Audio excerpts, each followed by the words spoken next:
राम राम मंडळी, स्वागत आहे आपलं गावची चवमध्ये। ह्या फुलाला गोकर्ण म्हणतात मराठीमध्ये। ह्याच फुलाला आहे ना हिंदीमध्ये अपराजिता म्हणतात। आता ह्या फुलामध्ये भरपूर प्रमाणात अँटीऑक्सिडंट घटक असतात। हे जर फुलाचा आपण चहा पिलो तर आपलं वजन नियंत्रणात राहतं। ह्या फुलाचे आणखीनही भरपूर फायदे आहे। आपली स्मरणशक्ती वाढते, त्वचेवर चमक येते आणि आपल्या रक्तातील साखर नियंत्रित राहते। खूप म्हणजे खूप लाख मोलाचे फुलं आहेत आपल्या शरीरासाठी हे। ह्या फुलाचा जर आपण चहा पिलो तर आपली पचनक्रिया सुरळीत राहून केसांच्या आरोग्यासाठी उत्तम मानले जाते हे फूल। ह्या फुलामध्ये अँटीऑक्सिडंटचा स्रोत यामध्ये ॲथोसायन्स नावाचे घटक असतात जे पेशीचे नुकसान टाळतात आणि रोगप्रतिकारक शक्ती वाढवतात। ह्या जर आपण फुलाचा चहा पिलो ना आपलं मन शांत होतं, थकवा दूर होतो आणि ताण कमी होतो। त्वचेच्या आरोग्यासाठी तर हे फूल खूप महत्त्वाचं आहे। आपली जी त्वचा असते ना त्या त्वचेमधील कोलेजनचे प्रमाण वाढवते, त्याच्यामुळे काय होतं त्वचा तरुण आणि हायड्रेट राहते। ह्या फुलामध्ये असणारे ॲथोसायनिन केसांच्या मुळांना पोषण देते, केस गळणे थांबवते आणि काळे होण्यास मदत होते। तर मंडळी, तुम्हाला कसे वाटले हे फुलं? हे फुलं आपल्या भगवान शिवशंकराला वाहतात आणि हे फुलं आपल्या शरीरासाठी खूप चांगले असतात। ह्या फुलाचा तुम्ही ग्रीन टी अर्थात चहा कायम पेत जा। आपल्या पोटामधील अपचन असू द्या, पोट फुगणे असू द्या, पोटफुगीची आणि पोट साफ होण्याची समस्या तुमची कायमची दूर होईल। भरपूर अशी फुलं आहेत आमच्याकडे याला गोकर्णाचं फूल म्हणतात। महादेवाच्या पिंडीवर महादेवाला आम्ही हे फूल वाहत असतो। तर तुमच्या भागामध्ये ह्या फुलाला काय म्हणतात ना ते नक्की कमेंट करून कळवा। मधमाशी आहे, अशा शेंगा असतात याला। तर आपल्या लहान बाळांना सर्दी, कफ, खोकला असू द्या तो दूर होतो। तुम्ही एकदा दोनदा जरी दिला ना 3 वेळेस तरी तुमच्या लहान बाळाचा खोकला सर्दी दूर होणार आहे। मंडळी, नेमकं आपल्या शरीरामध्ये काय बदल घडतो?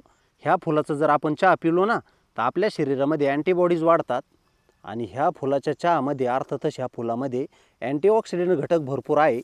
अँटीऑक्सिडंट घटक काय करतो? आपल्या शरीरात कुठलाच आजार येऊ देत नाही।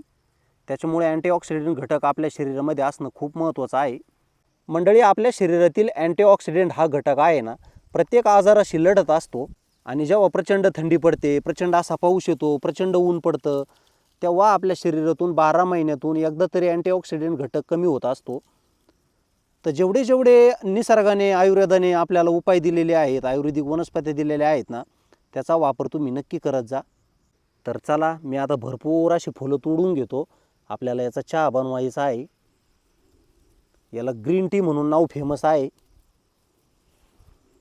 आणि बघा ना किती सुंदर असं दिसतंय फूल। जमिनीवर झाडावर पसरतो हा वेल।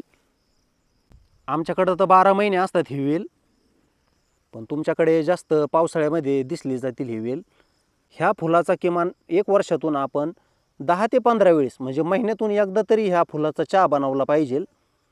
कारण की मंडळी, जेवढे जेवढे फुलं, जेवढे जेवढे फळं आपल्या महादेवाला वाहतात ना त्याचे आपल्या शरीरासाठी खूप आयुर्वेदिक फायदे असतात।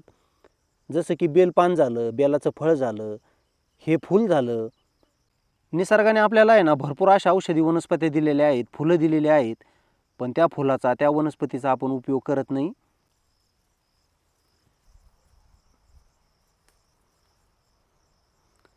एका व्यक्तीसाठी 10 ते 15 फुलं भरपूर होतात। तुम्हाला ह्या वनस्पतीची ओळख पटलीच असेल। हे बघा, हे आहेत शेंगा, हे आहेत पानं।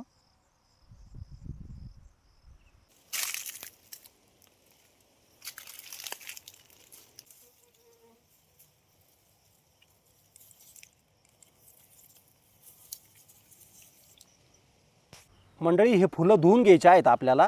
आपण याच्यामध्ये पाणी टाकून घेऊ आणि हे फुलं स्वच्छ धुवून घेऊ।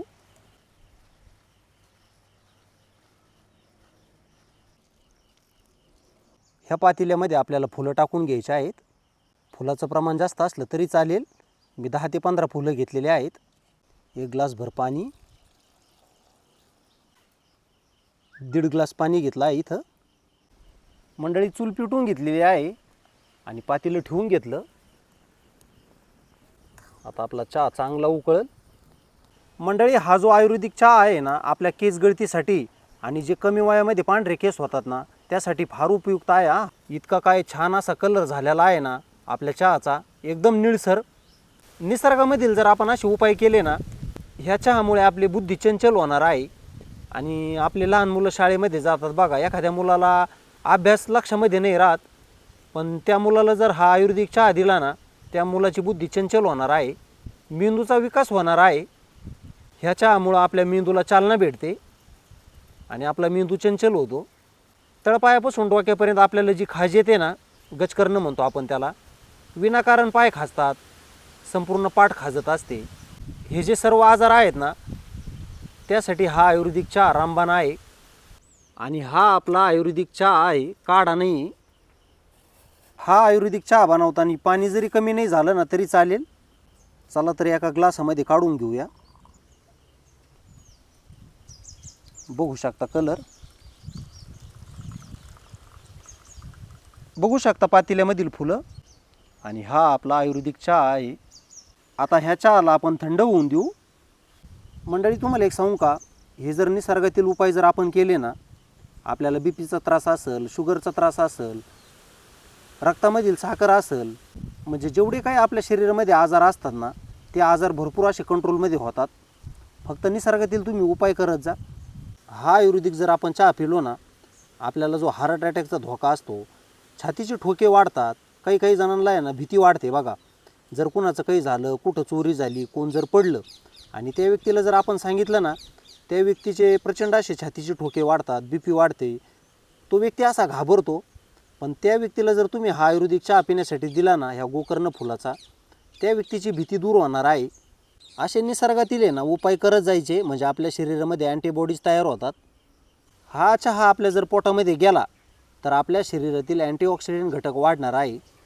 तर तुम्हाला सांगू इच्छितो, सकाळी सकाळी ह्या फुलाचा चहा बनवून प्या तुम्ही, आणि सायंकाळी जेवण झाल्याच्या नंतर झोपताना सुद्धा ह्या फुलाचा चहा बनवून प्या. दिवसाला एकदाच प्या, सकाळी किंवा सायंकाळी. आणि ह्या चहाचा वापर आपल्याला आपल्या वेळेनुसार करायचा आहे. आज जसा पिलो ना, याच्यानंतर 3 दिवसांनी घ्यायचा, त्याच्यानंतर 4-5 दिवसांनी घ्यायचा. म्हणजे महिन्यातून तुम्ही 4 ते 5 वेळेस ह्या आयुर्वेदिक चहाचा उपयोग करू शकता. आणि मंडळी, हे गोकर्ण जे फुलं आहे ना, ह्या फुलाचा तुम्ही नित्यनेमाने उपयोग करत जा. ह्या फुलाला तुम्ही कधी विसरू नका, कारण की तुम्ही जर ह्या फुलाला विसरले नाही ना, तर तुमचं शरीर कधीच आजारी पडणार नाही. आपल्या ज्या त्वचेवर पुळ्या येतात, पुटकुळ्या येतात, पुरळ उडते, नाकावर वांग असतो, हे सर्व आजार देखील ह्या आयुर्वेदिक चहामुळे दूर होतात. मंडळी, ह्या आयुर्वेदिक चहाचा फायदा असा आहे, तुम्हाला जर अन्नपचन होत नसेल, पोटाचे विकार असतील, पोटामध्ये गॅस तयार होत असेल, आणि सकाळी सकाळी जर तुमचं पोट साफ होत नसेल ना, हा रात्री झोपताना ह्या फुलाचा चहा घ्या तुम्ही. 1 कप प्या, 2 कप प्या, काहीच अडचण नाही. पण सकाळी एकदम तुमची झोप झालेली दिसल, तुमचं पोट स्वच्छ झालेलं दिसल, आणि आपल्या केसांसाठी तर खूपच रामबाण आहे. हा जर चहा आपण महिन्यातून 2दा किंवा 3दा पिलो ना, जे डोक्याचे केस आपले काळे असतात ना, ते कधीच पांढरे होत नाही. आणि जरी तुमचे पांढरे झालेले केस असतील, तर 6 महिन्यामध्ये, 1 वर्षामध्ये तुमचे पांढरे केस 100% काळे होणार आहे. आपल्या शरीरामध्ये कितीही आजार असू द्या, त्या सर्व आजारावर रामबाण आयुर्वेदिक चहा आहे हा.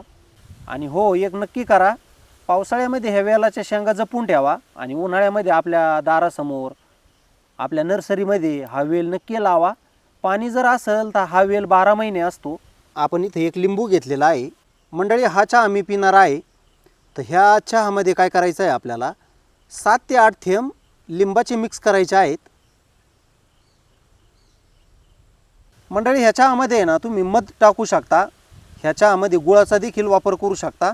बघा कसा कलर बदललेला आहे लिंबामुळं. लिंबू टाकलं तर कसा कलर झाला, आलं तुमच्या लक्षामध्ये?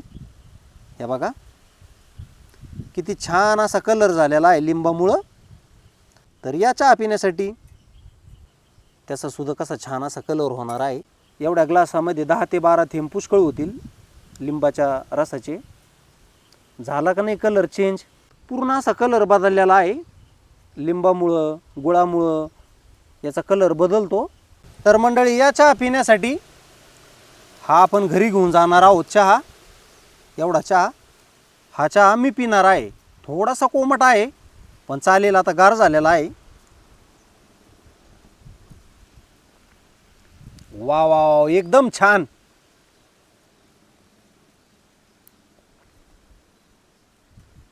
लिंबू सरबतला काय करता, इतका छान चहा लागतो.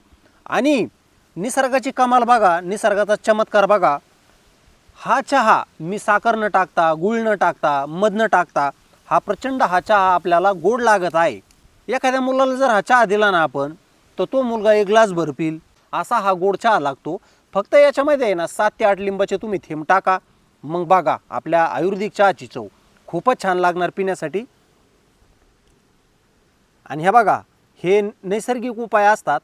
मी हे उपाय नक्की करत असतो. गुळवेलाचा काढा असू द्या, लिंबाच्या सालीचा काढा असू द्या, जांभळाच्या सालीचा काढा असू द्या, हे सगळे उपाय आपल्याला करायचे असतात. जसा टाईम भेटल, एखादं काम करताना जर एखादी आयुर्वेदिक वनस्पती सापडली, आयुर्वेदिक भाजी सापडली, तर ती भाजी घेऊन येत जा, ती भाजी खात जा.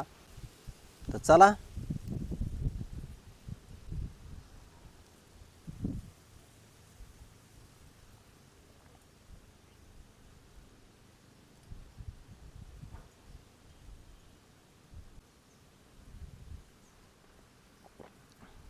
खूपच छान आहे मंडळी चव. हे बघा आता थोडासा राहिलाय.